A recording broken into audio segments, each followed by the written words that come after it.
Good afternoon, everyone. We are 100 Years Enterprise. We are introducing another beautiful segment, a beautiful season, which we are season 3, episode 9 of The Consequences of the Street Life. My name is Fahim. I'm Dante. And I am Patrick. We introduced this topic today because we got two beautiful brothers here on the day. Warren Hands to your far left, and sitting next to me is Latif. It's a privilege to have you here today. Thank you very much. Let's talk about the topic, gentlemen. You got any questions for him, Fahim? Go ahead. Okay, I'll kick in. All right. I know you brothers, man. We was at Tracy, my last 4 years incarcerated. And these two brothers here was one of the two most profound brothers, man, that helped me, man, with my journey of acclimating, transforming me, helping me understand my value. So it was a privilege. The brother just got out Hands, which I'll call Warren today. His last name is Hands. He just got out he only been out 64 days. And we've been talking, and I'm like, man, I got to get you on here. And he told me, no, you got to get me on here. So here he is today. My question for you today, I start off with just, how do you guys feel about being on the show, and what led y'all here today, based on what I said? I would like to first start by saying thank you, and I appreciate Dante, Fahim, Yes, sir. Thank you. Patrick for having me on. It's an honor and a privilege. Anytime you can get with people who are doing the right things for the right reason, I believe that it's incumbent upon all of us to join in and follow suit. I live a life of service, so when I see other people being of service, especially to the youth, a large part of my incarceration on the back end, once I was able to get the idiot stuff up out of my life, the back end of my incarceration was working with at-risk youth for the last 7 years of my incarceration. So during that time, I started to understand a lot about not only myself, but about some of the drivers that were driving me to behave and have some of the thoughts that I had. And so giving back and working with the youth and seeing you come out, Fahim, and then Dante's been out, able to see people that were on that path using that trajectory of self-improvement that they started incarcerated to come out and start bringing it to the community. I must be a part of everything you guys are doing, because what you guys are doing were the things that we had talked about behind the wall. A lot of guys, when they go to that board and they have that speech prepared, I'm going to get out, I'm going to volunteer, I'm going to work with the youth. Yeah. But my thing, incarcerated, when people used to say that to me, was, we got a youth diversion program here, why don't you start here? Exactly. Because I'm a firm believer, what you doing here, it's going to translate to what you do out there. If you nothing in here, 9 times out of 10, not all the time, but 9 times out of 10, you're going to be nothing out there. So when I heard what you guys were a part of, what you guys were doing, it was mandatory that I felt the need. Because if I didn't get on here, it was going to be some problem. We most definitely appreciate I'm incredibly appreciative. Roger that. Most definitely appreciate you. I would like to just join in with the brother and saying, like, man, anytime you get a platform like this, when I'm looking at it, I'm proud to see you guys, man, 100 years worth of experience, and then you add ours on. We got 160 years in this room, so it's like, okay. New show? So why? I'm hearing a remix. But then what comes to mind is nobody get out of prison on their own. Yes. We all got to help each other to get to where we are right now, and we're enjoying the fruits of our labor. But then you can't forget the people that you left behind, Right. Exactly. and the mess that you left behind when we Exactly. left. Exactly. Because we contributed to a lot of the things that is still going on today. Exactly. So as men, I believe it's our obligation to come out. It may not be in a sense of this form, which I'm loving that y'all doing. It may just be that one-on-one that you do with a kid. So given the opportunity, how can you say no? I have a quick question. Before arriving back to society, anyone can answer this question, or both. What time or part of your incarceration did you say, hey, it's time for me to make this change because I know soon or coming, I'm going to have to acclimate back into society. Go ahead. For me, actually, when I first went to prison, I thought I was going to die in prison because when we first went in, it was like, oh, you got life. You never getting out. So it wasn't until my mom's passed. And, you know, it's always a catalyst that moves you forward. So when my mom's passed, she was the only person, well, not the only person, but she was the one constantly showing me my better self. She was that mirror like, okay, this is who you're trying to be, but this is who you are. And I didn't want to leave this earth without trying to be that man that she saw me as. So that was when I was like, if I get out or not, change got to come, and I got to be a better person. And that's when I started to reclaim my humanity. Definitely. Yeah. For myself, it used to be really shameful in talking about it because I used to think I had Down syndrome or something because I just couldn't figure it out. You know, I thought that being a fool was who I had to be. You know, I didn't have much education when I arrived in prison. I dropped out a little bit after the 9th grade, and my greatest plan was trying to be a drug dealer, you know.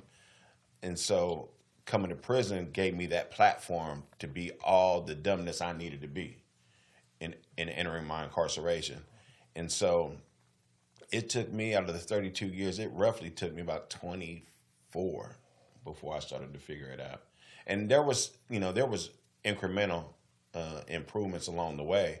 But if I wasn't doing wrong, who was I as an individual? You know, because there was so much wrong that to stand out, to be good was to stand out and be different. And to be different was sometimes detrimental to your safety. You know, and so I didn't have a lot of courage throughout my incarceration early on to step out there and be the man my mom and others wanted me to be, because when I wasn't the hardest dude in the world when I came to prison, but I understood that if I didn't portray myself a certain way, that either you was going to be the victimizer or you was going to be the victim. And so I damn sure didn't want to be the victim. And that's a cold psychology to have for 10, 15, 20 years of your life. You know, I entered prison at 20 years old and not knowing much, having to acclimate to a part of society that was so dog-eat-dog. You know, there wasn't a lot of people pulling each other up. So it wasn't until late in my incarceration where I got around healed men that were able to sit in a circle and talk about their life, their failures, their feelings, their emotions. Because we grew up in a society with that hyper-masculinity to where if you said, man, you make me feel insecure. Man, shut up, punk. You know, you can't say that, you know, especially not in prison.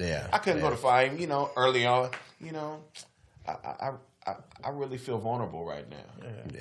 It kind of reminds me of something what happened 2 days ago. Right? It did. Right? It did. You know, hyper-masculinity. Hyper-masculinity. It was challenged. Absolutely. Right? Oh, The men's group. It was challenged. So, as you said it, I just had to respond to that. Yeah, because we see it. We see it. Oversensitivity. It appears all the time. Too much. Yeah. And I would add, too, based on the topic that y'all having is the consequences of that street life. One of the root causes is that hypermasculinity because I'm not. I'd rather die before I let you see me in a state that I'm vulnerable or weak. So as I'm willing to give my life, and my life is so don't hold no value to me, then how can your life ever hold some value? So let me ask both of you brothers this. Being that, you know, the topic is the consequence of the street life, right? You know, growing up, you know, as kids, you know, we never think about going to prison. We never seen that, you know, sleeping in the same cell with another man, smelling a man's defecation and hearing a man pee, and, you know, all that. We never even thought of that, right? So the question is this.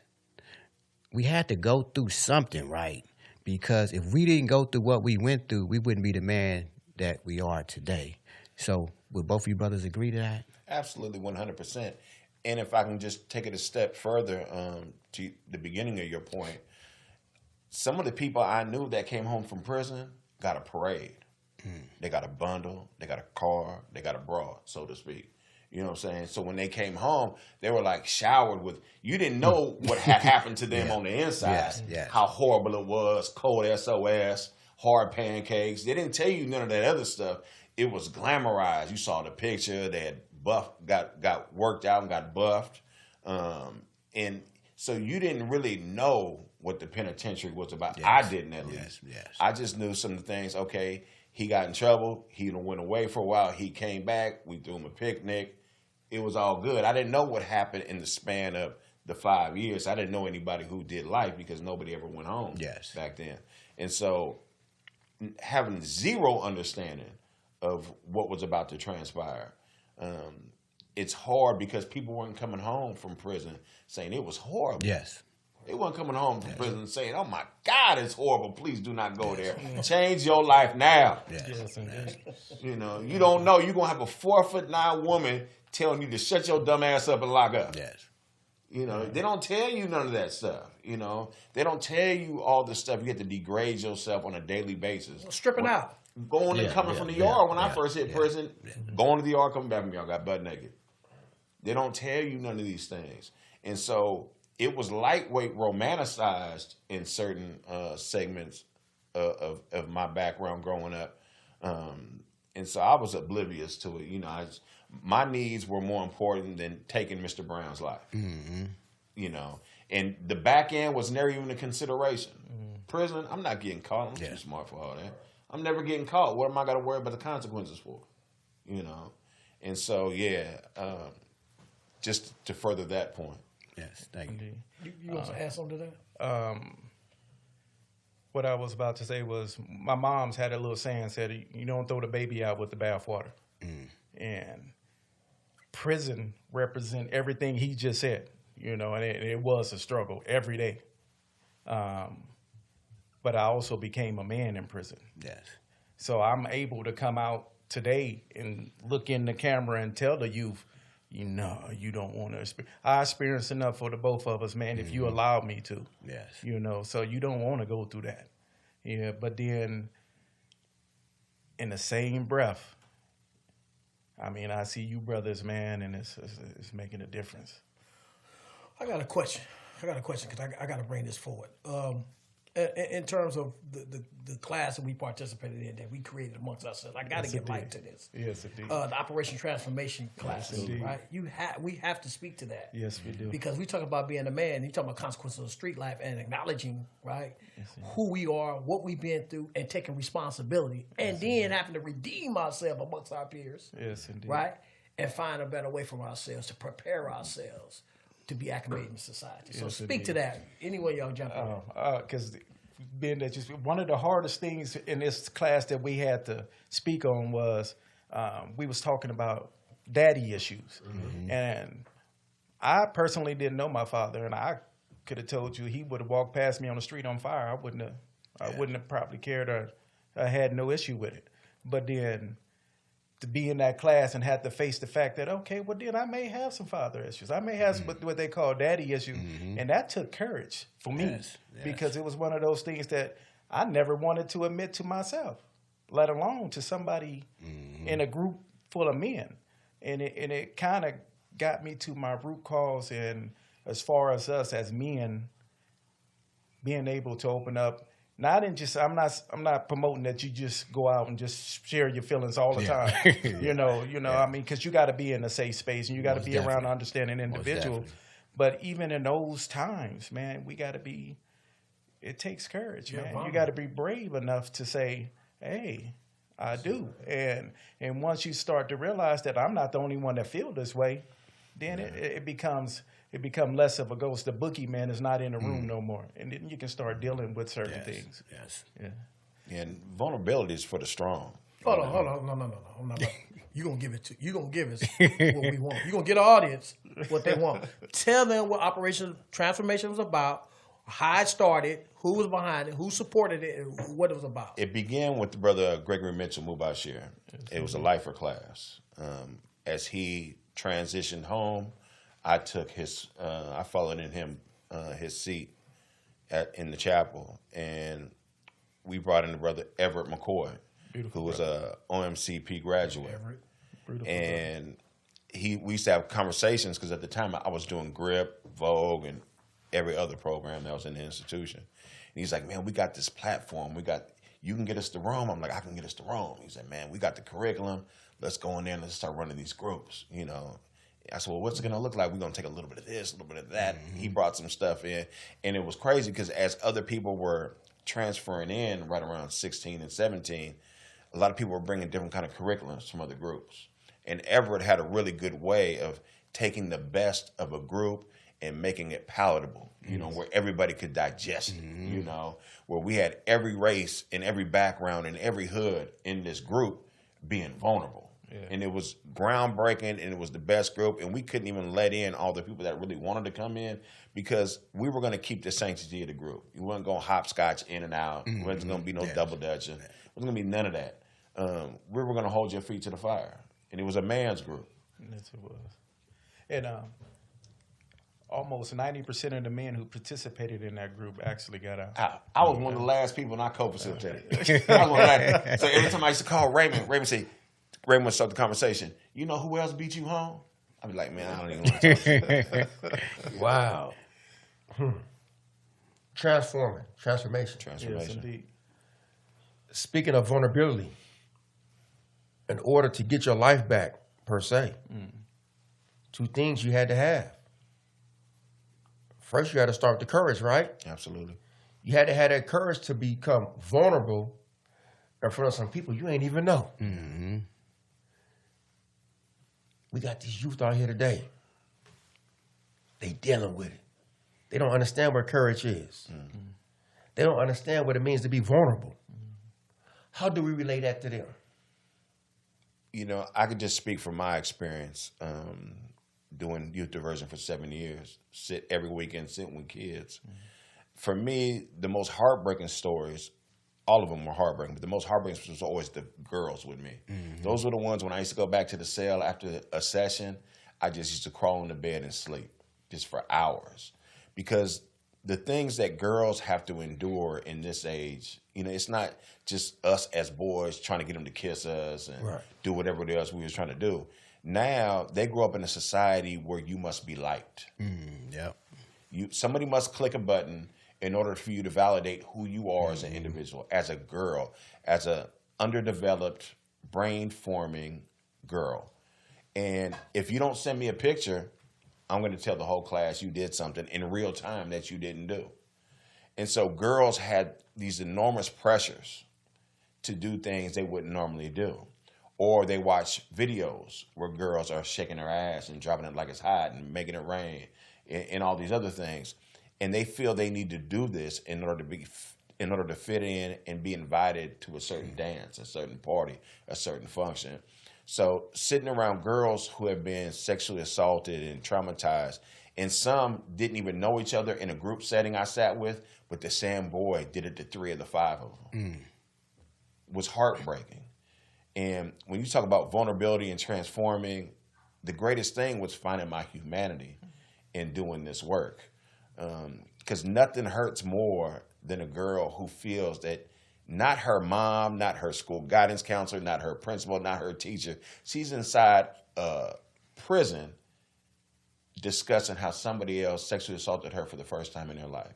She felt safe enough, this is what we call them up in a safe container, she felt safe enough in front of a group of men she didn't know with her mom in the hallway talking to us about some sexual trauma that she never discussed with anybody before in her life. And so what I feel in working with kids, it's all about listening. Yes. Because COs used to say, oh man, Hans, you need to yell at them. That didn't work with me. Yeah. I had a bunch of people in my life that loved me to death, and I didn't listen to them. Yelling at them, that scared straight stuff, that don't work because the kids now, I'm like, what am I going to tell a kid when he just told me his brother got a 100-round drum in the closet? What am I going to say to him? He has to go home and live with this. They got things that they're up against that were unimaginable to me as a child. But the thing that I found worked better than anything was the ability to listen to a child and give them space to say whatever it is they wanted, free of judgment. Absolutely. And I believe that's what empowers 100 years. Absolutely. When we talk to the kids. Because we don't yell. we listen, and they have gained our trust. Yes, indeed. Well as the parents for us to continue to do this work. And that's powerful what you said. They get yelled at home. They tune that Yeah, out. exactly. They've acquired the skill to tune that out at a young age. You know, because that's what they hear at home. Everybody communicates through arguing, through yelling, through bickering. So the child tunes that out. So let me ask both of you brothers this, right? I don't know what y'all went to prison for. I don't know if y'all killed somebody or not. If y'all want to share that, cool. If not, I understand. But we all had a victim. So for us, remorse, right?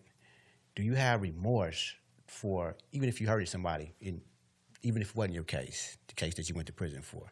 Because a lot of times we lacking remorse. And this is what these kids is lacking, is remorse, showing remorse. What do remorse mean? You know, so how do you feel about remorse?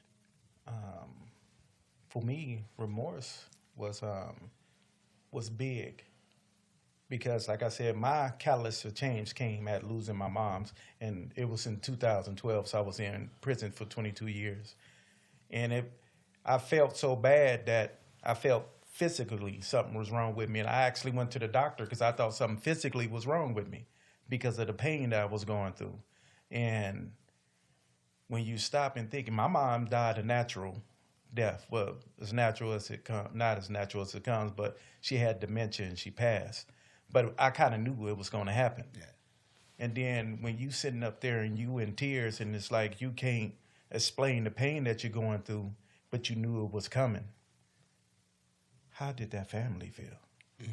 That woke up that morning and said hello to their son and expected to have him back, or their father, and expected him to have him back that night. Yes.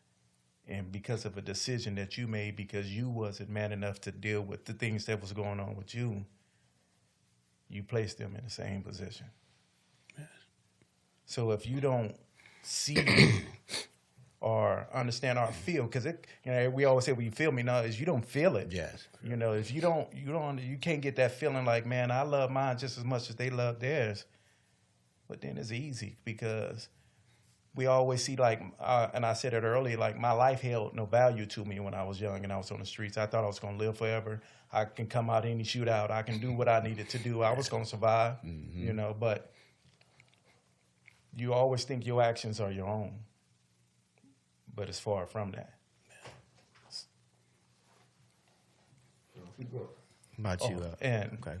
Oh, yeah. And basically, remorse to me is when you start to understand that your actions is tied. I mean, because not only was a life lost, but my mom's died with me in prison. So that's something that burdens me to this day.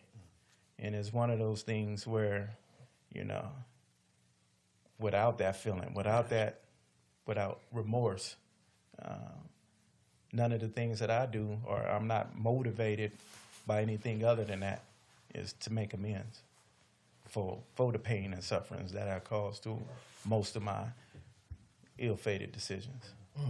Thank you, brother. Appreciate For that. me, myself, I couldn't get to the remorse because I was dealing with the shame. My shame had me running, hiding, and numbing from the uncomfortable feeling of it.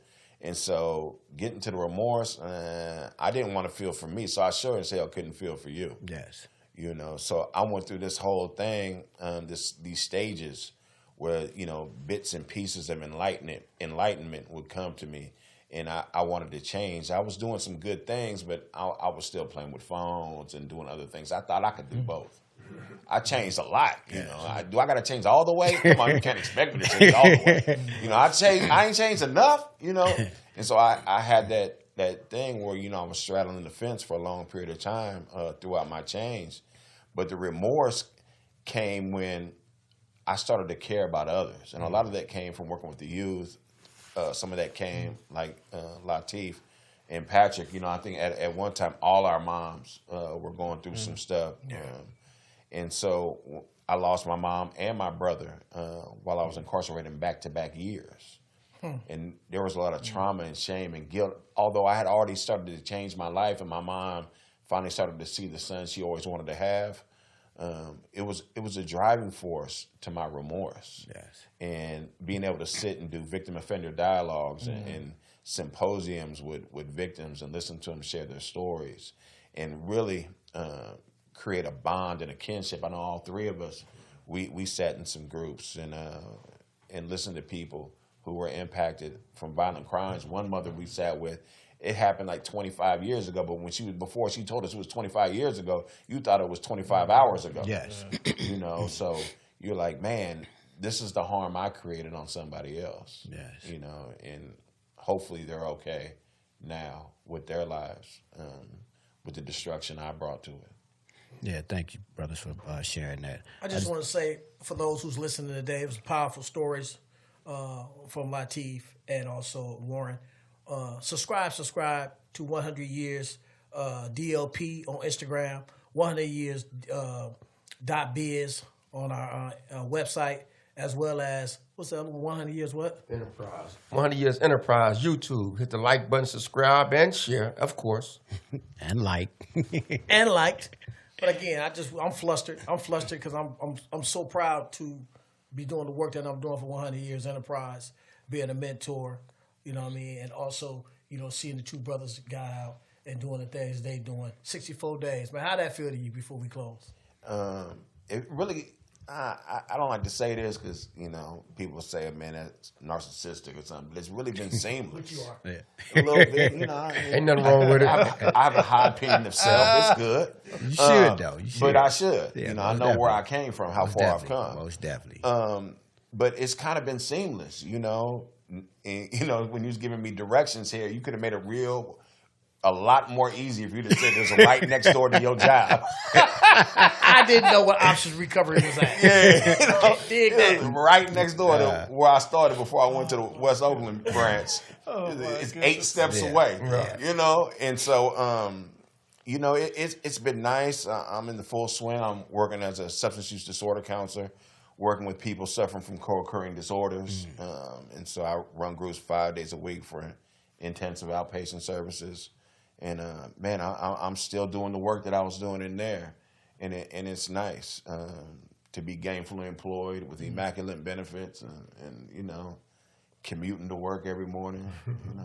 I still got to buy a car, so if anybody got a hookup on a car that can get me to and from, I can appreciate it. Definitely. Absolutely. Hey, before we close, I like the wristbands y'all have. Can y'all just really put them out? Y'all see them? 100 Year Biz. 100 Years. 100 Years.biz. We got our website 100years.biz. on the wristbands with 100 years. Somebody forgot to put theirs on. Put it on. Okay. Wait until we remix it to 162 years. Yeah, absolutely.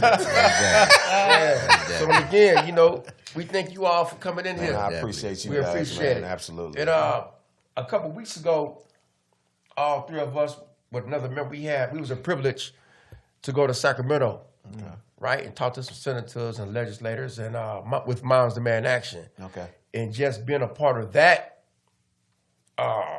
culture, right? It was different because you talk about how many people who deal with this violence, right, gun violence, and the impact of it, and just to see everyone who just pushing for change, right? I want to just get that shout out too because we had a chance to witness something different for ourselves, and I want Dante and Patrick really just to share something about their experience with that real quick. Tell me about it.